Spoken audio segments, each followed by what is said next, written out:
So if you want to change the world, start off by making your bed. If you make your bed every morning, you will have accomplished the first task of the day. It will give you a small sense of pride, and it will encourage you to do another task, and another, and another. And by the end of the day, that one task completed will have turned into many tasks completed. Making your bed will also reinforce the fact that the little things in life matter. If you can't do the little things right, you'll never be able to do the big things right. And if by chance you have a miserable day, you will come home to a bed that is made, that you made. And a made bed gives you encouragement that tomorrow will be better. To pass SEAL training, there are a series of long swims that must be completed. One is the night swim. Before the swim, the instructors joyfully brief the students on all the species of sharks that inhabit the waters off San Clemente. They assure you, however, that no student has ever been eaten by a shark, at least not that they can remember. But you are also taught that if a shark begins to circle your position, stand your ground. Do not swim away. Do not act afraid. And if the shark, hungry for a midnight snack, darts towards you, then summons up all your strength and punch him in the snout, and he will turn and swim away. There are a lot of sharks in the world. If you hope to complete the swim, you will have to deal with them. So if you want to change the world, don't back down from the sharks. Over a few weeks of difficult training, my SEAL class, which started with 150 men, was down to just 42. There were now 6 boat crews of 7 men each.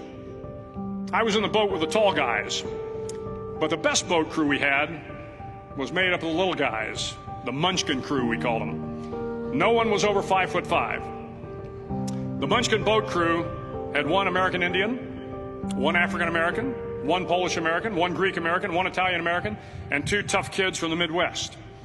They out-paddled, outran, and out-swam all the other boat crews. The big men in the other boat crews would always make good-natured fun of the tiny little flippers the Munchkins put on their tiny little feet prior to every swim. But somehow these little guys from every corner of the nation and the world always had the last laugh, swimming faster than everyone and reaching the shore long before the rest of us. SEAL training was a great equalizer. Nothing mattered but your will to succeed, not your color, not your ethnic background, not your education, not your social status. If you want to change the world, measure a person by the size of their heart, not by the size of their flippers. The 9th week of training is referred to as Hell Week. It is 6 days of no sleep, constant physical and mental harassment, and 1 special day at the Mud Flats. The Mud Flats are an area between San Diego and Tijuana where the water runs off and creates the Tijuana Sloughs, a swampy patch of terrain where the mud will engulf you. It is on Wednesday of Hell Week that you paddle down to the Mud Flats and spend the next 15 hours trying to survive this freezing cold, the howling wind, and the incessant pressure to quit from the instructors.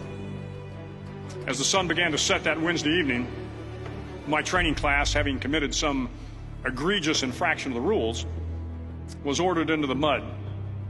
The mud consumed each man till there was nothing visible but our heads. The instructors told us we could leave the mud if only 5 men would quit. Only 5 men, just 5 men, and we could get out of the oppressive cold. Looking around the mud flat, it was apparent that some students were about to give up. It was still over 8 hours till the sun came up. 8 more hours of bone-chilling cold. The chattering teeth and the shivering moans of the trainees were so loud, it was hard to hear anything. And then one voice began to echo through the night. One voice raised in song. The song was terribly out of tune, but sung with great enthusiasm.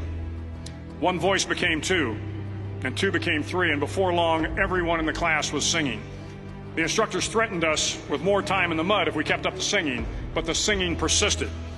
And somehow the mud seemed a little warmer, and the wind a little tamer, and the dawn not so far away.